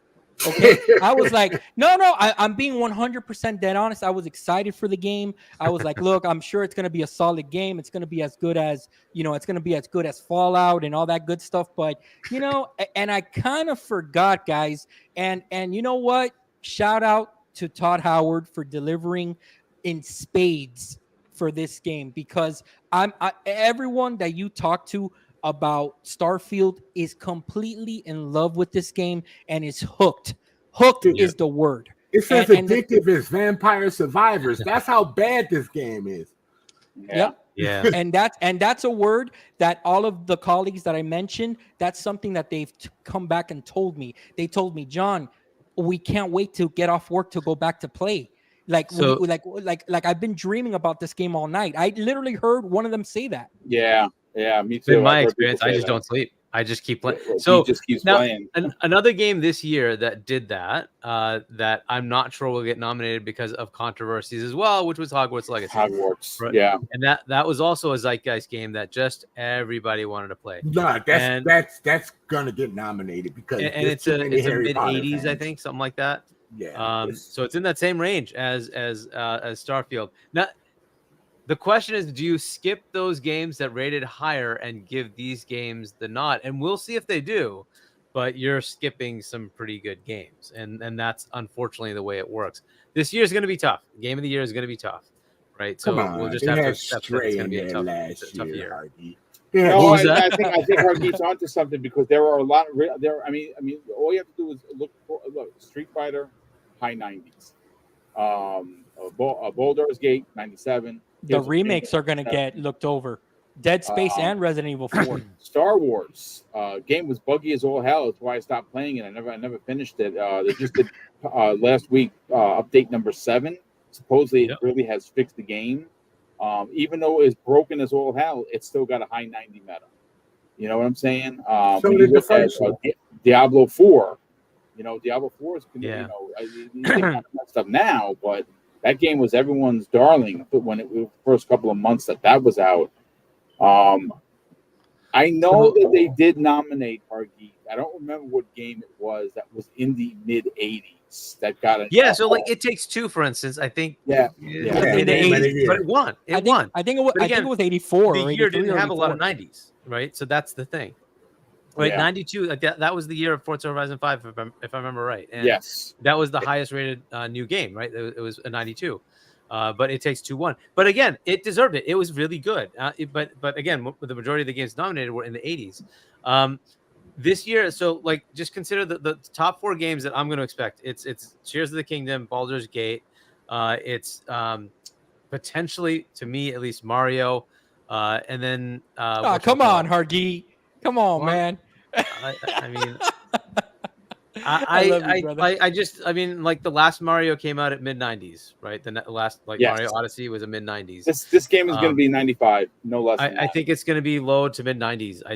Me too. So was Zelda. It's going to be in that Zelda range. was up there too. You think that they'll put two? You think that they'll put two Mario game? I mean, two Nintendo games in there? Yeah, they did it last time.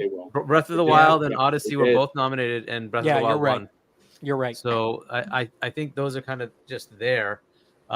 So you have those. You only have 6 noms, right? So if you take those and you say, all right, I have what else? Do I do Sea of Stars, which is highly rated? Do I do Hi-Fi Rush, which is highly rated? Right, one is going to be an indie, right? So you have like 2 spots. You guys forgetting about Jeff Keighley's placeholder. I don't hate to say it, but Hi-Fi Rush should take the nod for that, because I mean that game was launched so perfect. I didn't even know what to say. But and you're mentioning all those games. You got Diablo. You've got. I mean, to be fair, Pikmin 4 is a freaking 88. Dead Space remake, RE4 remake. Keighley should really consider putting 8 up there, because this year is special. I think, this is the year where you want to do like the Oscars thing and expand it. He's done 7. They deserve the nom.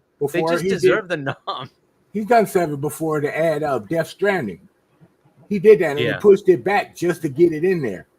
So don't think he won't do that for Spider-Man. And on, and it's like I don't know. This year's so tough, right?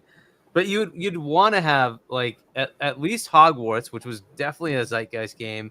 I think Starfield deserves a nom, but I don't know. It's too low on the list. And this is where you run into things. Xenoblade Chronicles is another one that we're like overlooking, and Xenoblade Chronicles has actually been nominated before for Game of the Year. Oh, I forgot about that. Wow. Right, and it keeps going. Like this year it's crazy. It's just crazy.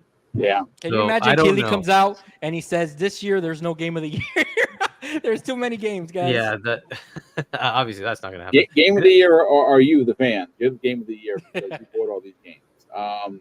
Listen, Sir X-Men, you said it momentarily a little while ago, but let's get your hot take on it. Do you think that the negative press backfired? Yes, because you make people curious. I mean, like, all these people out there saying it's that bad, and then people like, huh? Did they say that? Let me go check out other reviews. And then you see all the other big publishers outside of the U.S. without the the stigmatism of the media and them other people put it up higher. People around the world are playing it, and they're getting great reviews. Only in the U.S. U.S. people that are rating this game are giving it bad hits.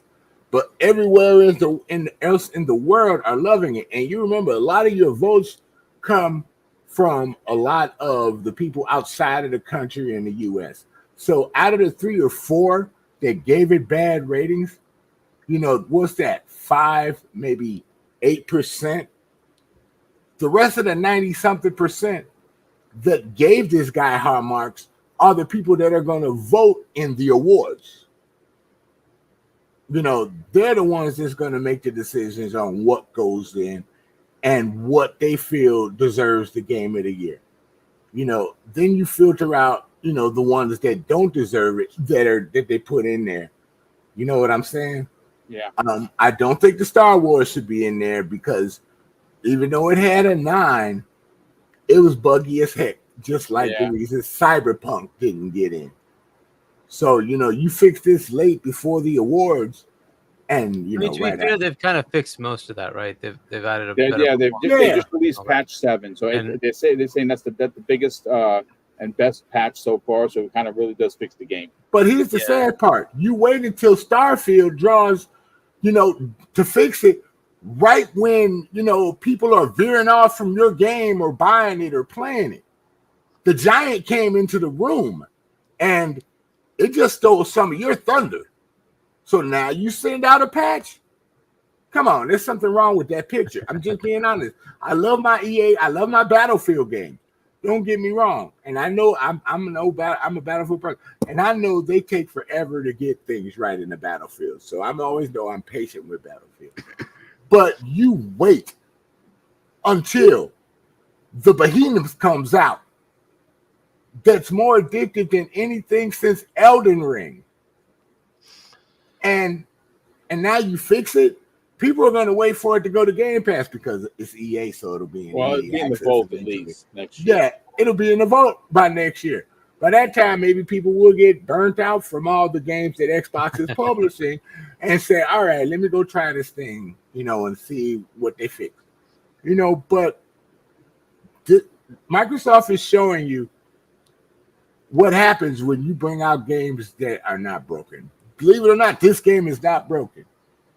It has little problems, not like other Bethesda games. There's some quality of life stuff that a lot of people. I think the biggest takeaway is, like Hargeet said, they said no to now. Maybe they'll change that. Is some sort of a little skiff vehicle that you can get in. That'd be nice.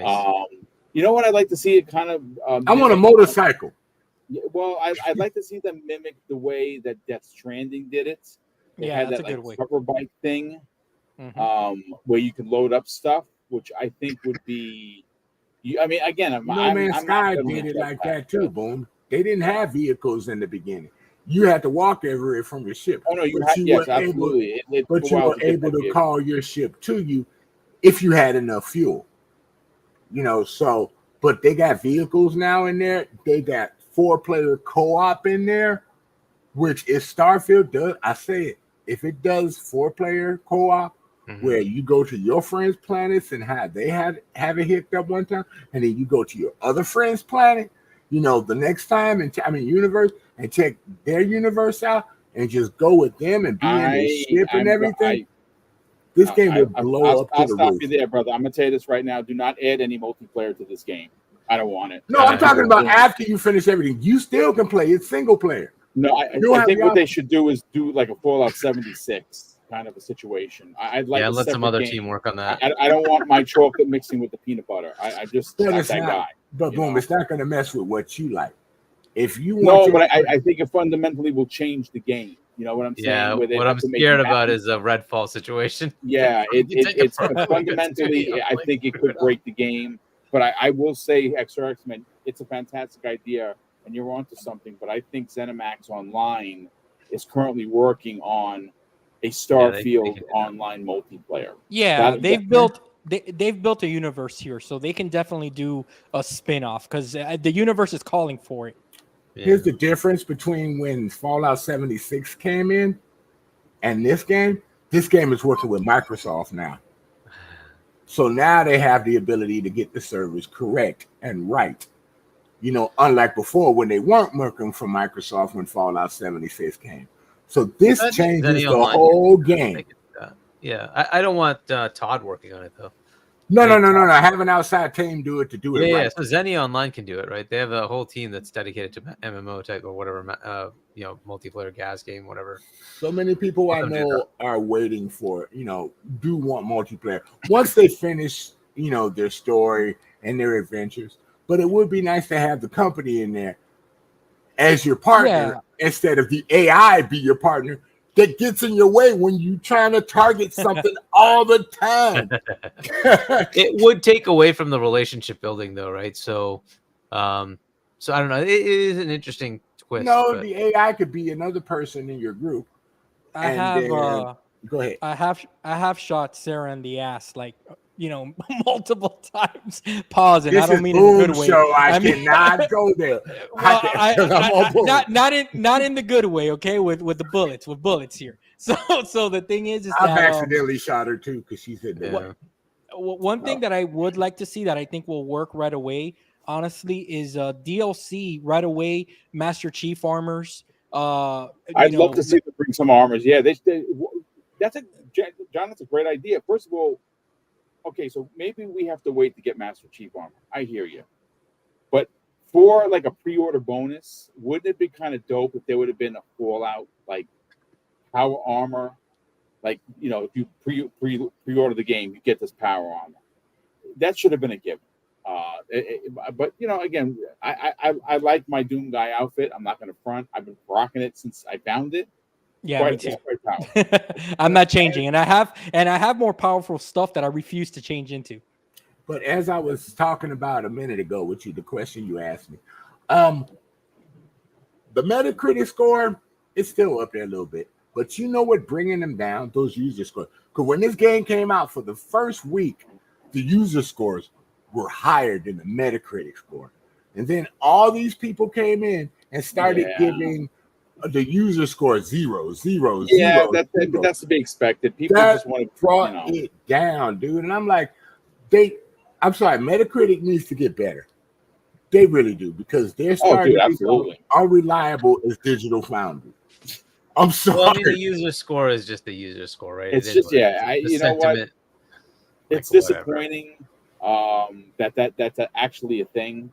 But listen, at the end of the day, I will say that for like professional reviewers, the way Rotten Tomatoes does it is you have to take a picture of your ticket that you went to see the film to be registered to do your review. Yeah, you have to take a picture of the movie ticket. Yeah, you have to also be accredited by Rotten Tomatoes for that review to be considered a part of the conversation. Something like a Metro who puts in the header that we're still pissed that we didn't get a review code and here's our review. I mean, you kind of know what you're going to get, right? The 4 out of 10 from Jim Position. I mean, it's like does he even play games? I don't know. Honestly, I don't know. Let me ask you a question, Boom, and let me ask everybody else, because I think from all the reviews that I've seen, and a lot of the chatter back and forth, and obviously we're Xbox guys, we're gonna give things the benefit of the doubt, but you know, trying to be as subjective as possible. Does anybody on the panel really think that this game starts slow? Because I sure don't. I did not think that. It gets into it right after you find the thing you're supposed to find. After you burn the bodies, right, Sir X-Men? Yeah, I saw that one. I was like, oh my God, he got him good. But the minute you get into that game, you know, right after you get out of finding what you find and come out of that area, most of these people played it, and get to the platform, these people coming at you like nobody's business, and you're picking up a weapon and you can get out of the doggone the laser thing. And the game just picks up from right there. They tell you everything what to do. Like I said, the game is phenomenal. And I was hooked. The first day I played it was 12 hours. I was like, what is happening to me? Yeah. I'm reminded how many times I had to, this is the first time I've had to recharge my Elite 2 controller this much. Period, dude. Period. And those controllers last 40 hours. They last a long time, man. Jeez. This reminds me of the Jaffe thing, right? Where somebody called in and the burning bodies in Berlin. It's a disappointment. What you think? I would have left the internet. So I would never talked again on it. And Jaffe got him good. Jaffe was like, "Oh, the one that never happened." He's the one that got burned. Yeah. And Jaffe says this is the best single player game he's played. Listen, the guy that's praise, man. Twisted Metal and God of War. Like I told you, Vampire Survivor in space. Well, look, we got about 30 minutes left of the show, folks. Again, I apologize if the mic doesn't sound good. It just got here. I can't hot swap it for 30 minutes to go, so it's show's gonna suck for it. You'll be ready for tomorrow. Let me read up the super chats, and then we're gonna get into whether or not there is concern for Forza and the continued onslaught media bias, because that's the next big one. It is first party. It is coming out mid-October. I got a chance to, I'm very, very lucky to play 2.5 hours of it at the secret Microsoft event that I was embargoed. Actually, I had 2 embargoes that I had to adhere to. And I have footage, which I'll start that footage in a second. It is gorgeous. This is what you've all been waiting for. Again, if you are a car or enthusiast, this is what you've been waiting for. But let me catch up on the super chats, and then we will get into that topic. Igmatic Dreams drops a very generous $2 super chat and says, Parasite Eve IP is greater than all of Sega. Dude, I love Parasite Eve, but I cannot sanction your comments. Shame on you for the Sega slander. Thank you for the $2 super chat, brother. Appreciate That's a good that. game. That's a Parasite really good game. Eve is like legit some of the best Square stuff on the PlayStation or early PlayStation. PS1, I think, I'm almost positive. I actually imported that game and then bought the American one. It was phenomenal. Stuffed Sean drops a very generous £5 super chat and says, I did a mission in Starfield that feels like the medium where you switch between two worlds. The horror elements in the games are crazy AF. I have not experienced that. That is pretty dope. Pip 1006 drops a very generous £5 super chat and says, I have played No Man's Sky from the start and have over 6,000 hours, but now it's going to take a backseat to Starfield, and that's saying something. My brother Neo Mental, who's in the chat, by the way, is a huge fan of No Man's Sky. I am too. I love No Man's Sky. I played about 60 or 70 hours of it when it on the OG one. I mean, I even have I enjoyed it so much that I went out and bought the PC version that came with the ship, which I have right here. Extremely rare. And I really liked it. I haven't been back in years though. I didn't know they sold the original ship. Dang, they boom! Did. They did. You don't play. It was a PC only collector's edition. It came with the pin that looks like the shield that he wears and a replica of the ship. It's freaking awesome, and it's worth a lot. Did you buy the Starfield socks? I didn't buy Starfield socks, but I do have everything else though. I have the. I saw you ordered the box. Yes, yeah, the box I absolutely did. Yeah. There's people out there trying to say that this is not a good game, and they're wearing literally the watch and underwear and socks and all that. So. They're wearing the underoos, John. Yeah, they got underwear for Starfield. Are you kidding me? That's just as bad as the onesie Microsoft had years ago. Grumpy Shaman drops a very generous $5 in chat and says Starfield is great, and the best thing is we got it a vacation on the Starfield is great, and the best thing is we got a vacation on the ABK deal talk. I mean, yeah, that's great because it did allow for this to breathe on its own. That's a fantastic take, Grumpy. And that ABK talk should come and go hopefully by the end of next week, because that's when they're going to announce the deal has been done and everyone can just go home. God, he said, oh God, but the blessed one drops a very I like that name. And he says, I think it's sus that so many YouTubers are bashing the game while playing the game in every video. Osmond or whatever his name is a case in point. Yeah, I don't know who that Osmond guy is. Does anyone know who he is? No, I'm not sure. I've never heard of that name. So, and it's for clicks again. It's for clicks again. People realize it's hot. See, I just punched that guy in the back. Yeah, that was sick, bro.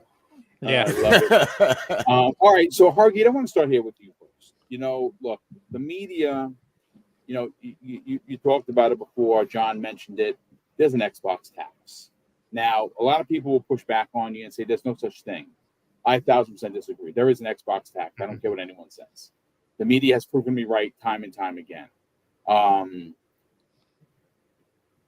We're coming up on another big release. Like I said, I'm gonna throw up the footage for you right now. Let me just do a quick present. Hargeet, what are the chances that we see the same thing happen to Forza? I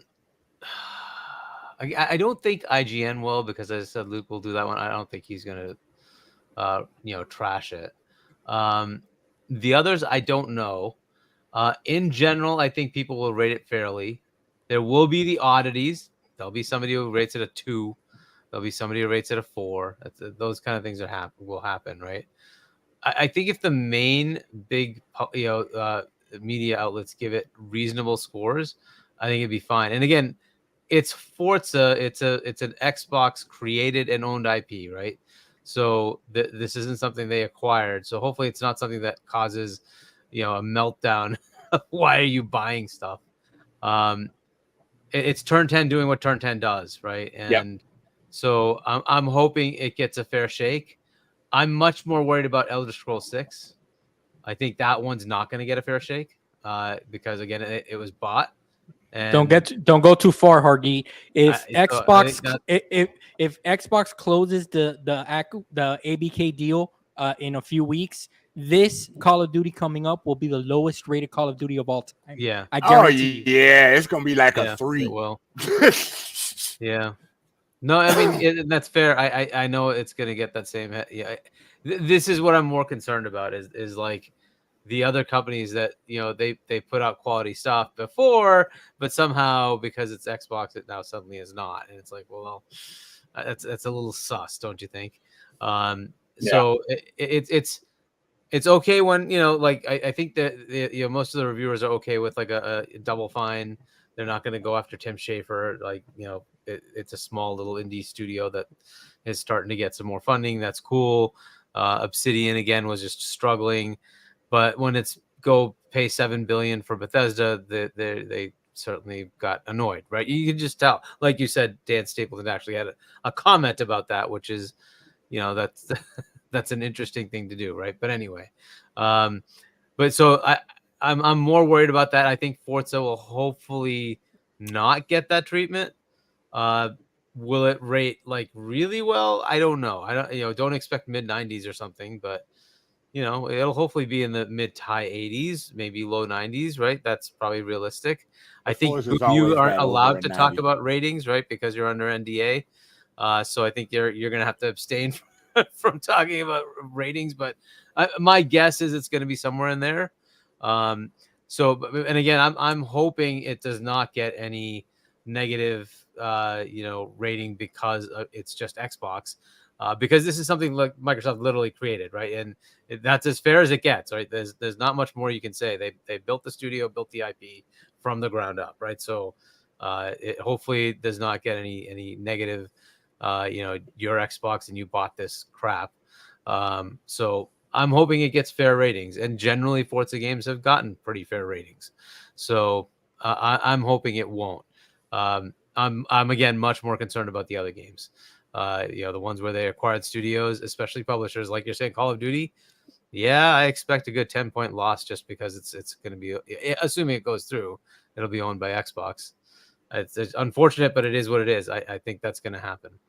So yeah, and that's the Xbox pack we're talking about, folks. That's exactly what we are referring to. John, let's get to you, brother. What are your thoughts on this? Do you see? Because again, I mean, to Hargeet's point earlier, they have IGN has rated some high reviews for Xbox games, but I'm really not just pointing towards IGN. I'm talking about a general consensus opinion. Do you think that there is we're going to see this happen again to something like Forza?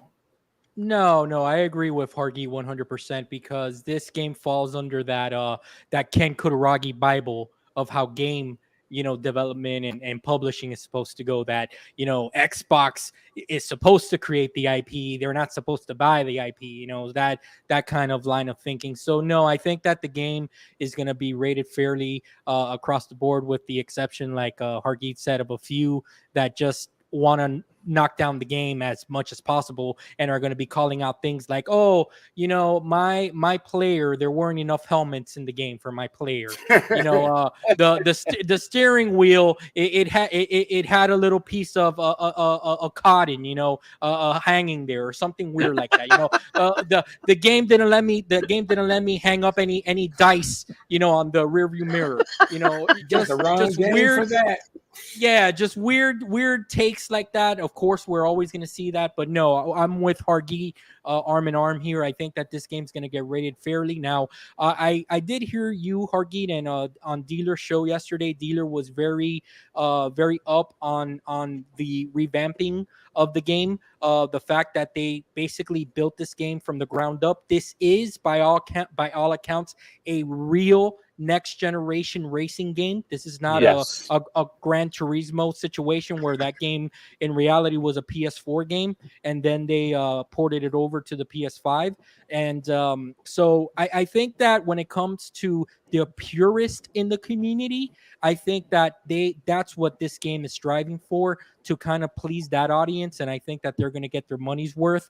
And with all the delays and all the work that they've done on it, it's because I think that they wanted to get it at a state where the game was just right for those people. So I think that it's going to review really well. Now, I also think that the worry that we need to have as Xbox fans going forward is that if Call of Duty is going to suffer this year because it's owned by Microsoft. It's just a reality. The reason why Starfield got dinged as much as it did, it's because they had extra salt there. Okay, I'm surprised that Dan Stapleton isn't taking heart pressure medicine, because the dude probably lost. What made it even saltier for him was the fact that this was supposed to be an exclusive for PlayStation. That right there that broke the community. That is why the community is so butthurt about Starfield.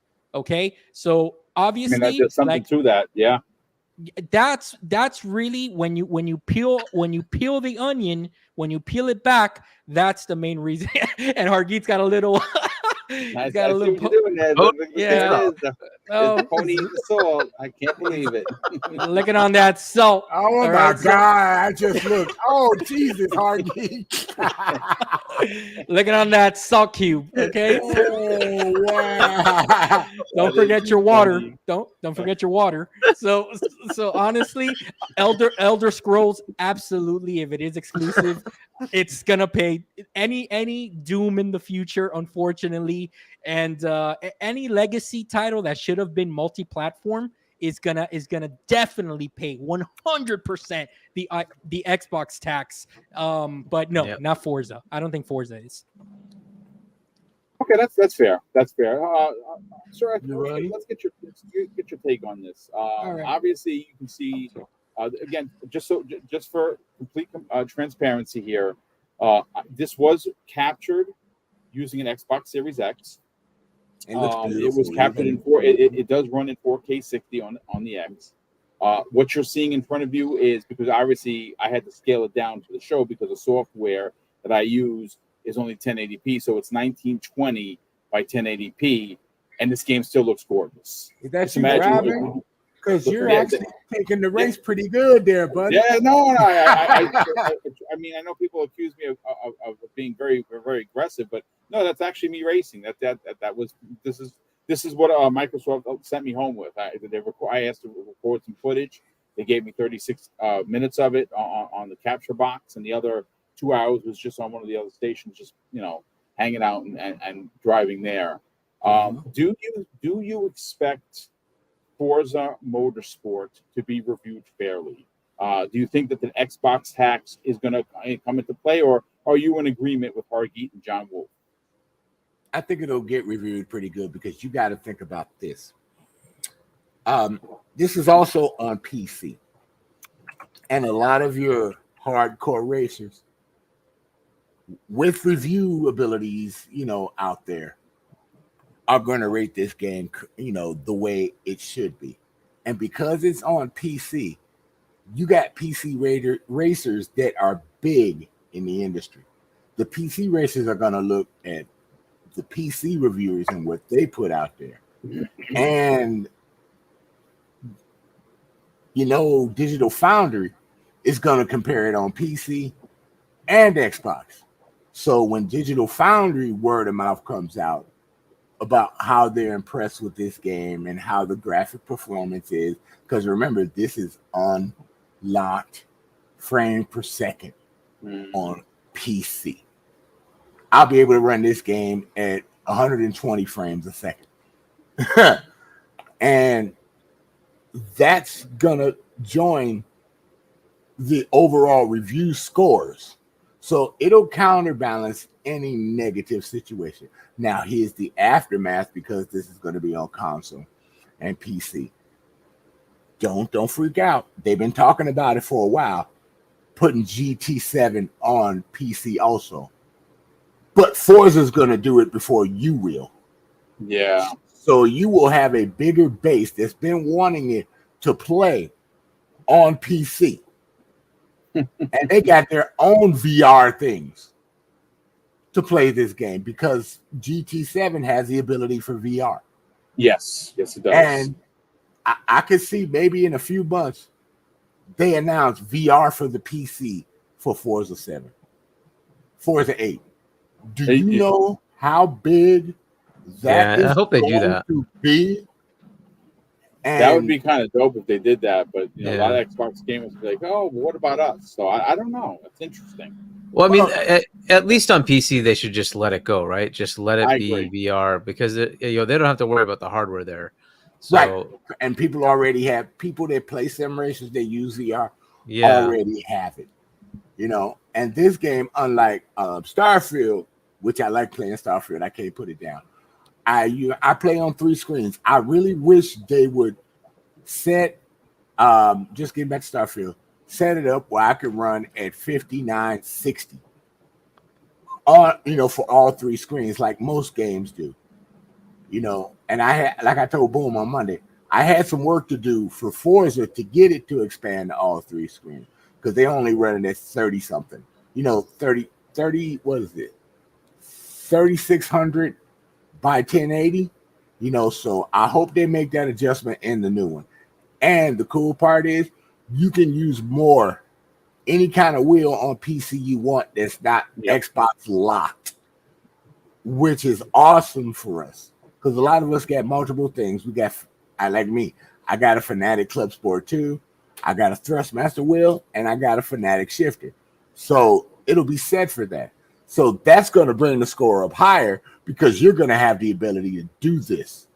Even the console, you can do that with Fanatic wheels and stuff like that. They got a thing for it. But those are going to affect the scores, and most people aren't really worried about the graphics as much on PC, believe it or not, so you can play it with a lower end PC. They're more worried about the handling and the physics more than they are about the graphics. And if the physics are right, the scores will jump to nobody's business. And they could put iRacing Assetto Corsa in some type of problem, because Assetto Corsa is a hard racer. You really, really, really, really, it's a great racer, but you really, really, really have to know what you're doing. Yeah, that's for the sweaties for sure. I tried playing that game and I'm like, nah. Yeah, Assetto Corsa, you need wheels. You need wheels and pedal support.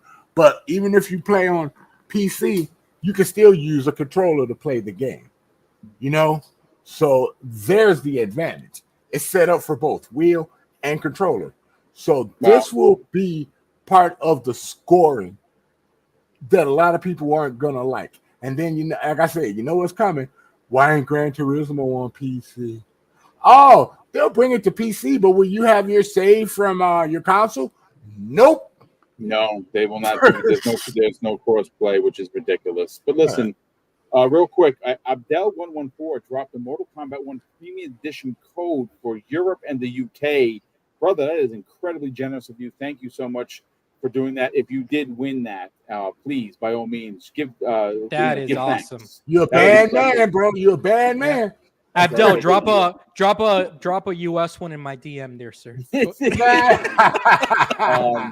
What do you call it? Fantas Archer actually brings up a great point. He says, good point with the VR for Forza. They did that for Flight Simulator. Oh, yeah, I love VR and Flight Simulator. I went over my friend's house to play it. Could very well be a possibility. Listen, that would be great. It was so I just want to say this.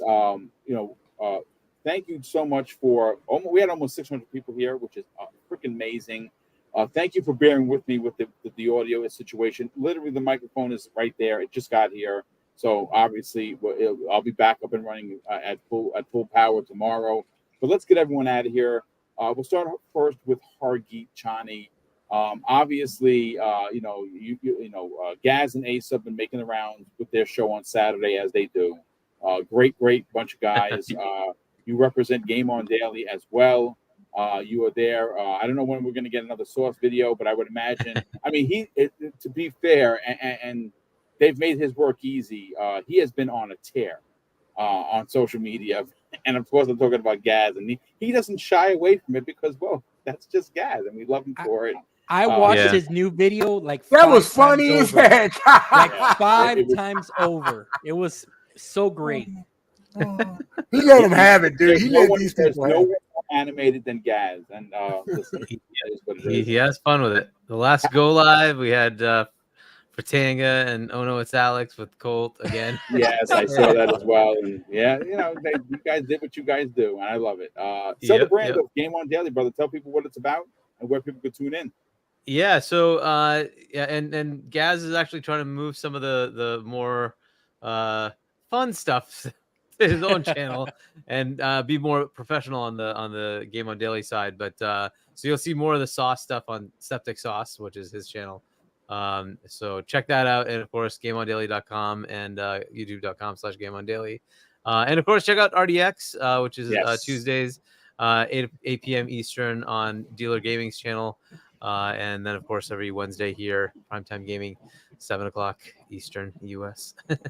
Yeah, you know what? Also, real quick, because you're not on social media, let people know where they can find you on Discord as well as, of course, Xbox Live. Yeah, so Xbox, my gamer tag is HChani, and it's the same HChani on Discord. No numbers needed now. It's you could just use HChani.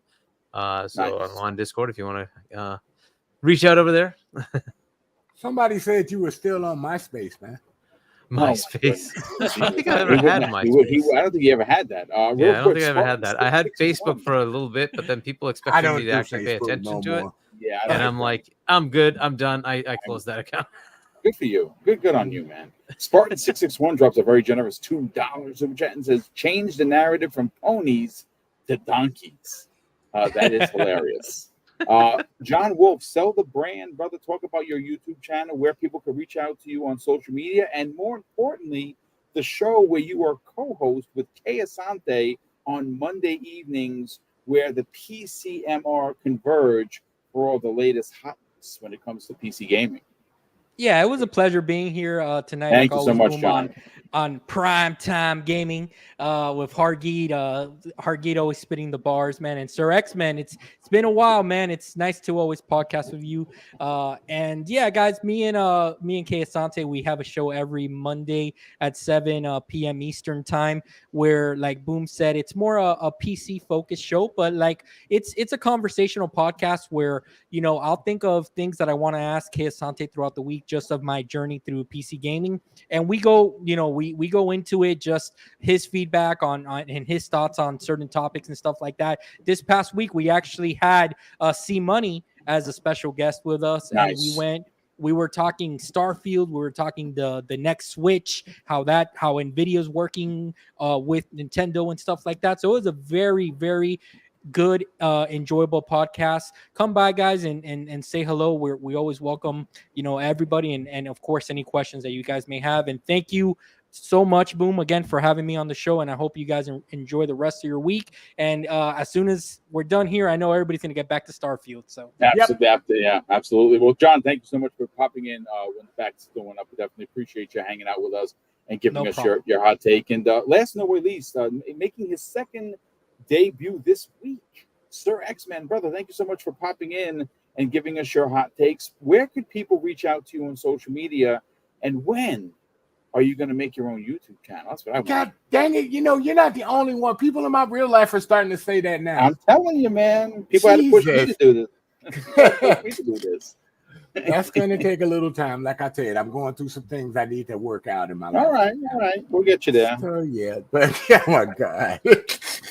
Sir X-Man, I love you, but I'm going to say, what the name's going to be. That's Senior Gaming. Brought to you by Sir X-Men. I already got a name for my show. You got a name. Actually, has a really good name. Make sure you don't. Don't say it so nobody takes it. Preserve that name. Yeah. Nah. That's right. Brother. Boom knows the name of the show I'm going to start, which is perfect for old timers like us, isn't it? Don't say it. Keep it under wraps. But yeah. Well, Sir X-Men, brother, it's great to have you here. Tomorrow you can. I might be on the next podcast tomorrow if Xbot 448 has a show. Okay. And I'll be on the return of GRG with my buddy K Mega. Yeah. On Friday at 8:00 Central Time, as K Mega said, the Lord's time. And that's about it. I'm sure K Mega's been on vacation for 2 weeks, so I'm sure it's gonna be probably a 3 to 4 hour show. Because I know him when he tries to make up for time when he didn't get to the topics that week. So, well, listen, they're always good shows. So I love it. You pop in. I see you pop in from time to time. Absolutely. Whenever I get a chance, I definitely pop in. But look, ladies and gentlemen, thank you again for the dealing with the mic situation. I'm going to fix it tomorrow's show. I'm sitting down with Mr. Badbit. And you know why I want to sit down with Mr. Badbit tomorrow? Not because I love him like a brother. He already has proclaimed that his game of the year, it's not Star Wars, not Spider-Man 2. It is going to be Starfield, folks. Oh, yeah, me too. Me too. Ridiculous amount of time into it. We're going to get into that tomorrow, 12 p.m. Eastern Standard Time. And I also just got a DM that C Money is going to be joining us as well. That's a little shorter show, 60 or 70 minutes. We have a lot to get into. I know that there is a lot of talk with the Unity situation. The reason why I didn't talk about it today is because Stephen Patillo and Jez Corden have been putting out articles. I want to read them at my own leisure so I can really get a grasp of what this means for the indie community. And it doesn't seem like it's good. I think Unity has painted themselves into the corner. And I think ultimately it's not going to be the smaller community that's going to lose. It's going to be Unity as a whole. They're going to find themselves in a pickle. We talked about it for an hour on Next Level podcast. Yeah, I want, like I said, I want to read all the articles and I want to get all the proper information because I'm not a tech head. So Boom, real fast. I'm gonna be on your show on Friday with Breakfast with Boom. Sir. I'm gonna make a. Do you want me to bring that little alien from Mexico? I can call for a favor. I saw that with the PlayStation hat. They found the third alien. Yeah, it was pretty cool. He's the OG pony. So if you want me to... Wow. Yeah, the OG pony. But listen, ladies and gentlemen, thank you so much. A big shout out to all the super chats that came in. The generosity does not seem to stop, and we are incredibly grateful and for the support of the channel. And of course, I'm going to close out tonight's show like I always do with something that's important to me, folks. Hopefully one day it'll be important to you. And that's something that my dad taught us when we were kids. And he would say, Craig, treat others how you want to be treated. And also, it doesn't cost anything to be nice. You live by those rules, Craig, I can guarantee you're going to have an awesome day. So take care, everyone. And we'll see you next week on the newest episode of Primetime Gaming with Mr. BoomStick and Friends.